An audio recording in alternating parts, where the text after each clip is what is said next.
Há momentos em que Deus nos conduz por caminhos que não entendemos, mas isso não significa que estamos sem direção. A palavra diz que os passos do homem são confirmados pelo Senhor. Quando confiamos nisso, nossa ansiedade perde força. Hoje, deixe o Espírito Santo realinhar o seu coração. O que você está vivendo não é obra do acaso, é parte de um propósito maior. Talvez você não veja o resultado agora, mas Deus já está trabalhando nos bastidores da sua história. Respire fundo, descanse nele e lembre-se, propósito não é velocidade, propósito é condução divina. Dê o próximo passo, mas com fé.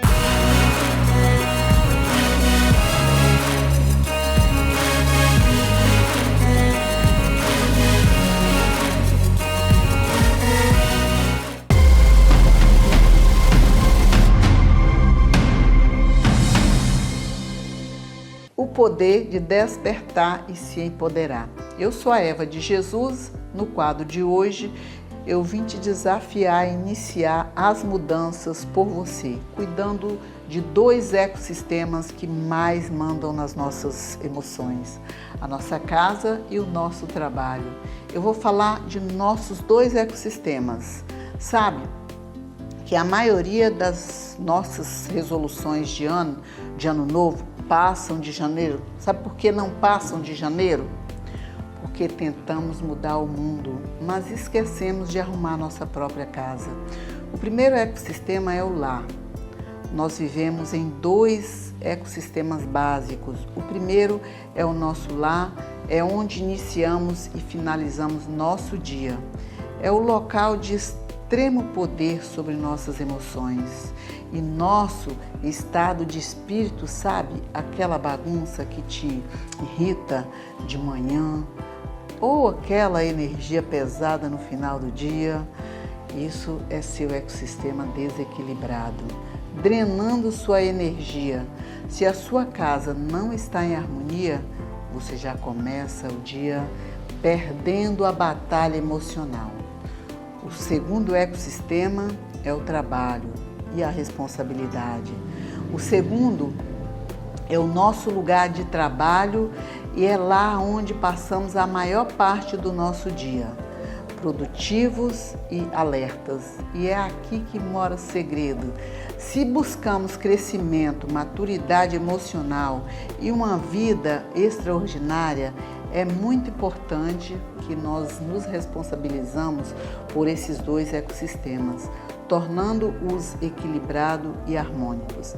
A responsabilidade é a chave, não a culpa. Qual ecossistema está caótico hoje aí no seu ambiente?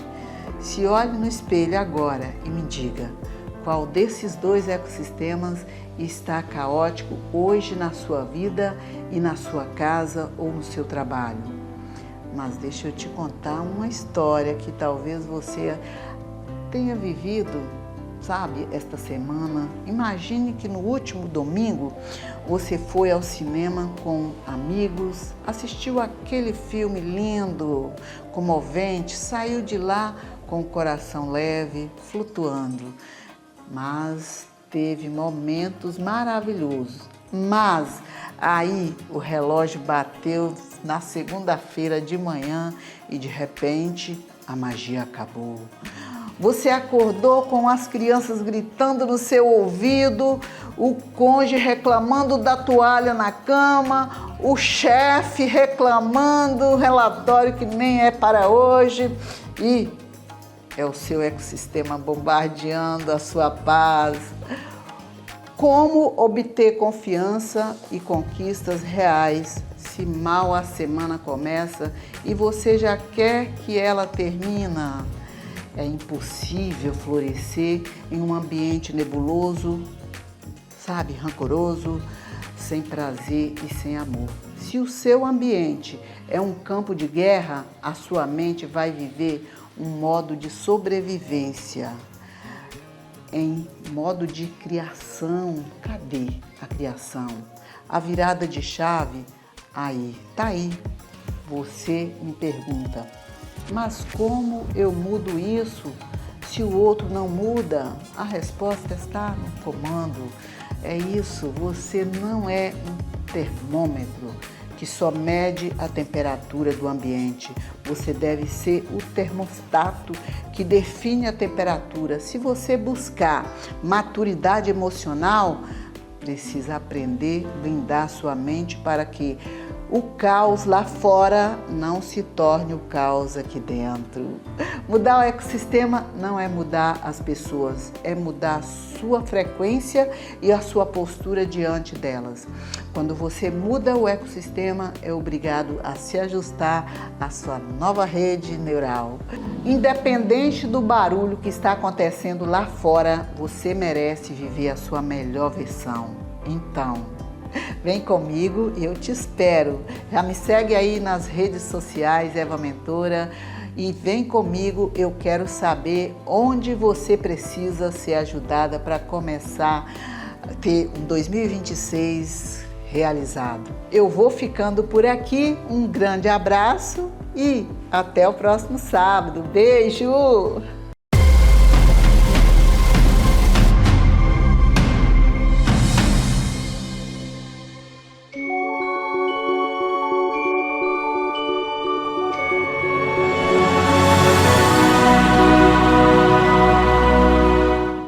Que Vida a Vida está de volta essa semana e nós estamos de volta de uma maneira muito inusitada. Nós já gravamos aqui mais de 50 programas, testemunhos relevantes, pessoas que estiveram aqui contando testemunhos de fato de transformação de vida, pessoas que foram impactadas pela presença de Deus, pessoas que foram transformadas pela presença de Deus. Mas esse dia ele era esperado. Eu estou recebendo aqui num ambiente muito familiar, muita vontade, os meus sobrinhos, né? Santuza, Estefânia e Gustavo. São sobrinhos, filhos de uma irmã, que é a minha irmã primogênita, e eles vão trazer aqui para nós o seu testemunho, o que eles viram da vida. Aí você pode me perguntar, mas o que eles viram da vida de tão importante a ponto de você trazê-los para o programa O Que Vida a Vida? Eu quero deixar um desafio para você. Se eu fosse você, eu não desligava essa televisão. Se eu fosse você, eu afastava o controle do seu lado e ficava conosco aí, porque esse testemunho que você ouvirá destas pessoas mudará a sua maneira de encarar a vida, te colocará num ambiente diferente de tudo aquilo que você tem enfrentado. Tusa, seja bem-vinda ao Que Vida a Vida. Boa tarde, fiquem todos atentos que tem coisa boa para vocês ouvirem. Estefânia, bem-vinda até no Que Vida a Vida. Boa tarde, é um privilégio muito grande estar aqui hoje, com esse time maravilhoso. Gustavo. Boa tarde, uma honra estar aqui, queremos compartilhar um pouco da nossa experiência de vida, para que todos nós possamos aí ser edificados. Então, eu disse aqui que tem um ambiente muito familiar, Santuza, Estefânia e Gustavo, né, que eu vou chamá-lo de Gegé, daqui a pouco a gente vai falar um pouco dessa virada de chave. Eles são filhos de minha irmã primogênita, que no ano de 1987, num fatídico acidente, tirou a vida da minha irmã. Né? E eles estavam presentes, eles não apenas presenciaram, mas também foram parte nesse processo desse acidente. Eu vou deixá-los para eles contar. E nós vivemos uma geração eu tenho chamado de uma geração mimimi, diante da primeira dificuldade, diante do primeiro problema, quer desistir da vida, entra no processo de ansiedade, entra no processo depressivo, mas eu estou diante de um testemunho onde 3 pessoas passaram pelo processo de perda de uma mãe, presenciando a perda de uma mãe, mas que entenderam que só vive o propósito quem suporta o processo.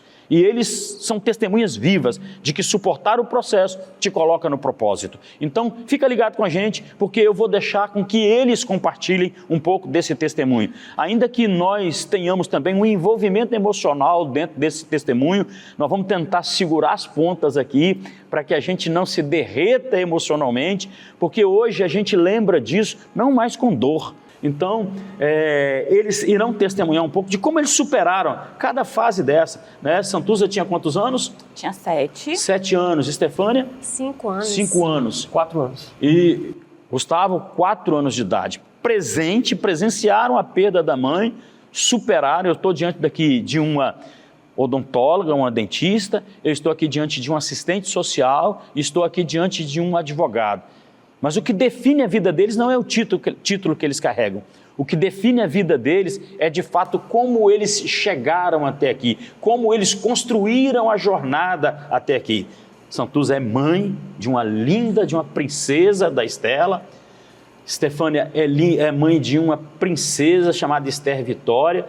O Gegé, eu vou lançar um desafio mental aqui de citar o nome dos filhos dele, né? Gegé é pai da Kiara, o Gegé é pai do Caleb e Gegé é pai da Késia, meu Deus do céu, KKK, Késia, Caleb e Kiara. Estefânia, fala para os nossos telespectadores quem é a Estefânia. Eu vou começar por você. A Estefânia é uma filha de Deus, em primeiro lugar, que superou uma tragédia muito grande na vida, mas em momento algum me fiz de vítima, porque eu sempre soube que há momento para tudo nessa vida, inclusive para morrer. E não cai uma folha de uma árvore se Deus não permitir. Então, assim, tudo que eu passei me moldou para ser quem eu sou hoje, mas principalmente porque eu sempre carreguei Deus no meu coração. Santuza, quem é Santuza? Fala pra gente. Como você se define? Eu me defino não viver do passado. Eu viro página e sigo em frente. Isso aponta para resiliência, né? Resiliente, eu sou Aliás, muito eu estou resiliente. diante de 3 pessoas extremamente resilientes. Exatamente. Fala, Gustavo, como você se define? A minha virada de chave é buscar realmente a confiança em Deus. Eu acho que é onde nós alimentamos a nossa fé e buscamos o entendimento do que é essa vida. Como diz a palavra, né? No mundo tereis aflições. Mas como viver todas essas aflições?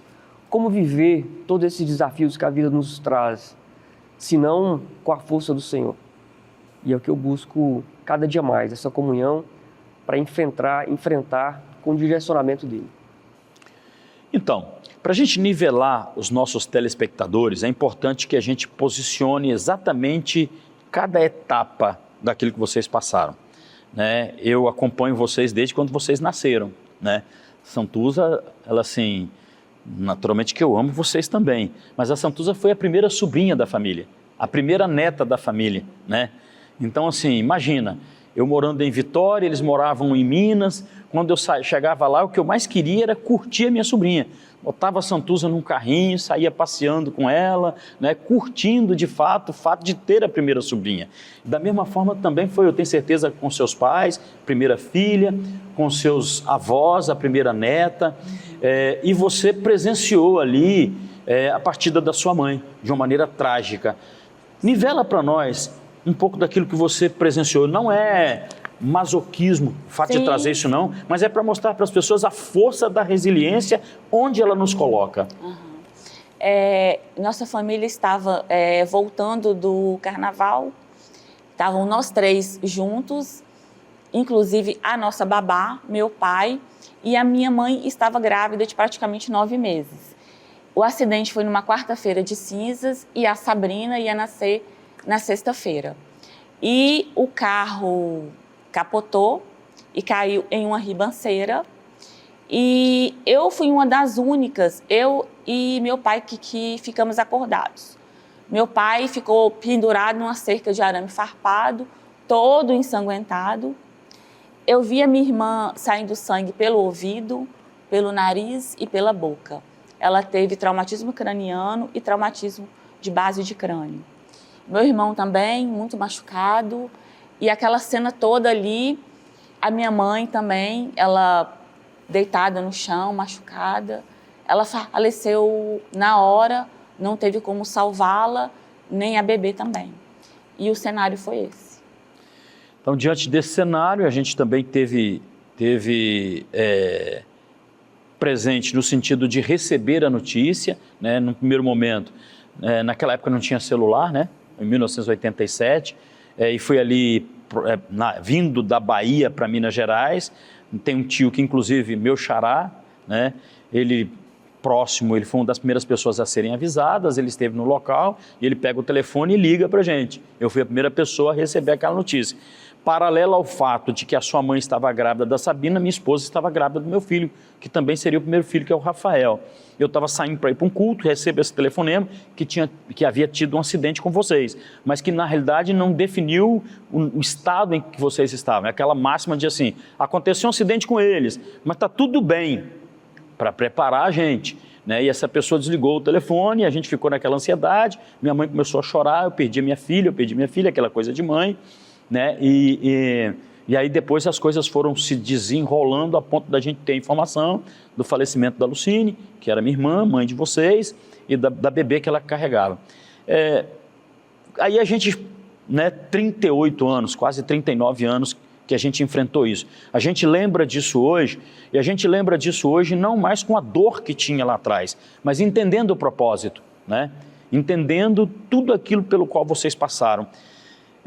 Define para a gente um pouco como é que é enfrentar esse processo de perda de uma mãe, de se sentir... Porque quando você perde uma mãe, tem uma ausência, uma lacuna enorme.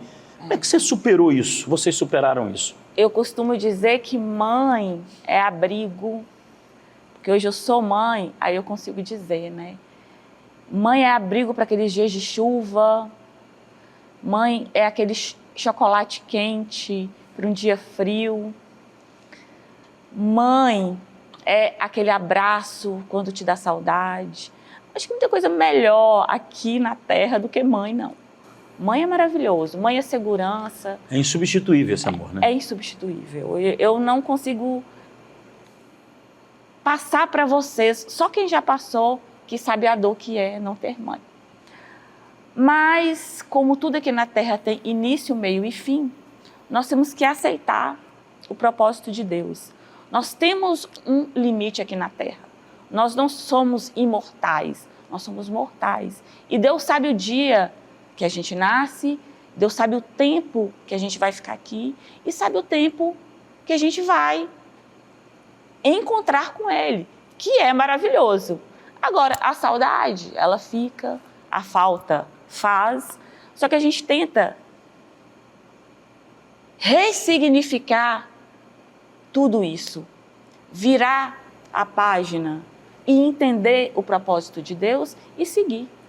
Tusa, quando você fala de todos esses adjetivos da mãe, você sendo mãe hoje, você de fato compreende, e aí a gente só consegue entender isso quando a gente é pai ou quando é mãe. Você já pensou na possibilidade, se você tivesse ficado lá atrás, há 38 anos atrás, chorando, lastimando, porque dos três, você é que de fato tem mais lucidez real de tudo aquilo que aconteceu. Talvez o Gé e a Estefânia sabem porque a gente contam, sobretudo a Estefânia, que perdeu a memória, o Gé, que era uma criança ainda, deve lembrar de flechas da mãe, mas você não, você conviveu, você esteve ao lado dela, você teve o carinho, o afeto, e olha como era carinhosa, com o jeito, com a linguagem de amor que ela tinha, eu convivi um pouco com ela também, porque eu sou irmão, e assim, o que você diria para as pessoas que estão nos ouvindo, que estão passando por um momento difícil, por um momento de trauma, por um momento de perda, o que você diria para eles? O que eu diria para uma pessoa que está passando um momento ruim? Tudo passa e tudo o que a gente passa nos ensina alguma coisa. Então, não é só passando coisas boas, a gente tem que passar coisas ruins também. Perdas, sofrimento com alguma coisa, dor, isso faz parte da vida, isso é a vida. Só que a gente não pode focar nisso. A gente tem que focar nas coisas boas, nas coisas que vão acontecer de boas no futuro e não ficar só no passado e se vitimizando. Ai, coitadinha dela, vamos para frente e tem coisa boa, Deus tem coisa boa. Não ficar no passado, isso é que eu sempre digo, não viver do passado. A gente tem que viver do que vai acontecer e do que Deus tem pra gente. E a morte, ela é a única coisa que a gente tem certeza. Tusa, as pessoas costumam dizer, Stefane e Gustavo, as pessoas costumam dizer assim, que o tempo cura tudo. Eu aprendi na minha jornada, na minha história de vida, de que o tempo não cura, porque existem pessoas que não são curadas com o tempo. pode passar 10, 20, 30, como no nosso caso, quase 40 anos. Se nós não tivéssemos a presença de Deus, talvez nós não seríamos curados. Então assim, Estefânia, você atribui ao fato dessa experiência, desse contato com o divino, com o espiritual, com Deus, de vocês serem curados hoje? Com certeza. Segura só um instantinho. Você vai continuar daqui a pouquinho. Nós vamos para o intervalo. Nós vamos ficar agora com a palavra da Isabela Dantas, que vai trazer uma palavra para a gente e logo em seguida a gente retorna com Que Vida é Vida. Fica ligado aí. Não sai não.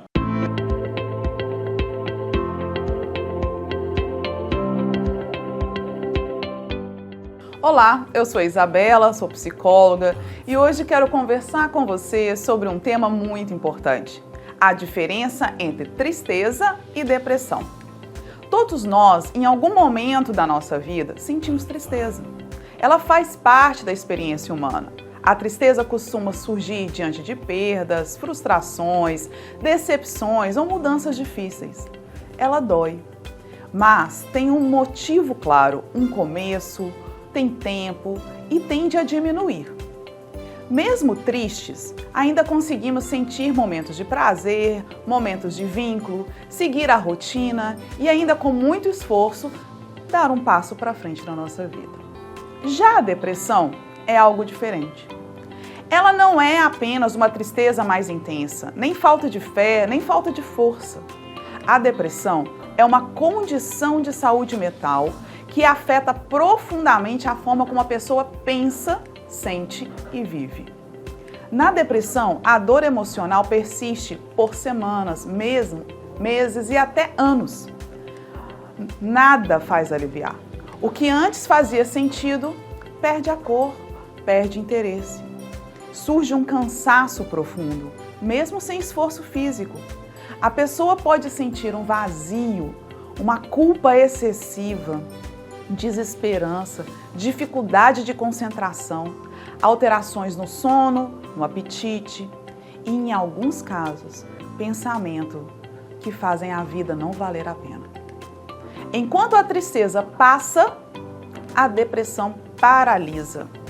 É importante entender que quem está deprimido não está fraco nem exagerando. Muitas vezes a pessoa até tenta reagir, mas simplesmente não consegue. E isso gera ainda mais sofrimento, principalmente quando ela escuta as frases como essa: isso é falta de vontade, você está se entregando à toa, você precisa ser mais positivo. Essas frases acabam gerando muito mais tristeza. Por isso, dura muito tempo. Procurar ajuda profissional não é sinal de fraqueza. É um ato de cuidado e responsabilidade consigo mesmo. Falar sobre isso salva vidas. Escutar sem julgamento e acolher, esse é o papel de quem está perto de um deprimido. E buscar ajuda transforma. Se você ou alguém próximo de você apresenta esses sintomas, cuide dessa pessoa, oriente. Cuidar da saúde emocional é importante, da mesma forma que cuidar do corpo. Até o nosso próximo encontro. Obrigado, Isabela. Fala pra gente, Estefânia, é Deus quem de fato tem a capacidade de nos curar ou é o tempo? É Deus. É Deus porque se não tiver Deus como princípio e base da sua vida, você não consegue superar nada. E eu superei isso porque eu sempre senti dentro de mim uma pessoa escolhida por Deus. Deus me escolheu para passar por tudo que eu passei e estar aqui hoje. E eu não vitimizo nada do que eu passei, eu sei que não cai uma folha de uma árvore se Deus não permitir. E tudo que eu passei foi para o meu crescimento. Eu senti falta de uma mãe? Sim. Senti falta do colo de uma mãe? Várias vezes. Mas Deus me fez superar tudo e me supriu cada gota de amor que faltou.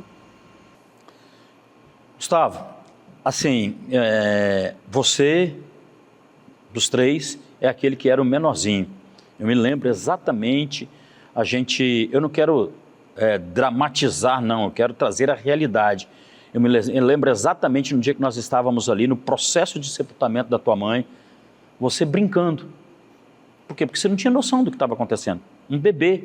Como você olha hoje para Kiara, sua filha, aí você imagina, né, a gente não deseja isso, que Deus tenha misericórdia da gente, mas perder uma mãe da idade da Kiara, ela não tem noção, ela vai sentir num primeiro momento, talvez houve aquela ausência, aquela lacuna emocional num primeiro momento que foi sendo preenchido com a presença dos familiares, que foi preenchido com a presença de pessoas que Deus colocou na vida de vocês.